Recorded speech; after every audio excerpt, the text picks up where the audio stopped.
ज़िले कश्मीर कंदकोट में साल 2025 में 265 पुलिस मुक़ाबला थिया। 34 ॾुआरी मारिजी विया, 2 एहलकार शहीद, 11 ज़ख़्मी थिया। पुलिस जी कार्रवाइयुनि सबबि ॾुआरनि में क़ानून जो ख़ौफ़ पैदा थियो।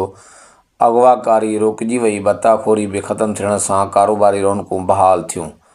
अमन अमान ख़राब कंदड़नि खे अंजाम ते पहुचायो वियो। SSP मोहम्मद मुराद घांगरो।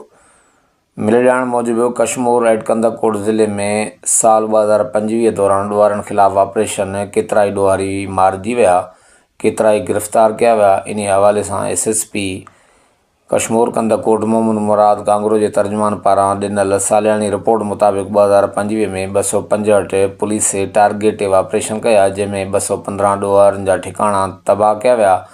ऑपरेशन दौरान 34 ॾुआरनि खे मारियो वियो, 100 खां वधीक ज़ख़्मी थिया। 135 ॾुआरनि सलूकारनि खे गिरफ़्तार पिणु कयो वियो। गिरफ़्तारनि जे हवाले सां चेकिंग दौरान 2754 इश्तिहारी जवाबदार, 987 रूपोज जवाबदार गिरफ़्तार पिणु कया विया आहिनि।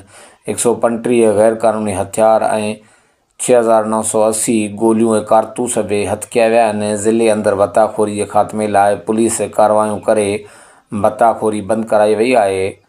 ट्रैप ज़रिए ज़िले जे ॾुआरी गैंग पारां मुल्क जे मुख़्तलिफ़ शहरनि मां घुराए अगवा कयलनि खे बि ऑपरेशन दौरान 500 खां वधीक माण्हुनि खे बाज़ियाब करायो वियो आहे ऐं काफ़ी माण्हुनि खे अगवा थियण खां रोकियो पिणु वियो आहे।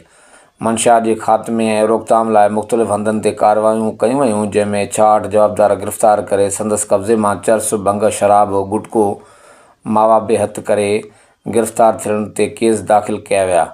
साल में ॾुआरनि जे हथां 2 पुलिस एहलकार क़तल थिया ऐं 11 पुलिस एहलकार ज़ख़्मी पिणु थिया आहिनि, जंहिंजे बाद बि पुलिस एहलकार ऐं अमलदार जज़्बे ऐं जोश सां मुक़ाबिलो कंदा रहिया आहिनि। इन हवाले सां SSP कश्मीर कंदकोट मोहम्मद मुराद घांगरो ज़िले अंदरि ॾुआरनि जी गिरफ़्त खे कमज़ोर कयो आहे।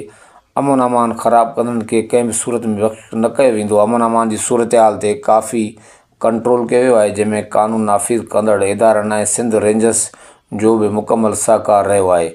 अमन अमान बहाल करणु ऐं अवाम जे जान माल जी हिफ़ाज़त करणु मुंहिंजो फ़र्ज़ु आहे, जंहिंखे अदा कंदुसि। ॾोह ऐं ॾुआरनि खे ख़त्म करे पंहिंजे अंजाम ते पहुचाईंदासीं। SSP कश्मीर कंदकोट मोहम्मद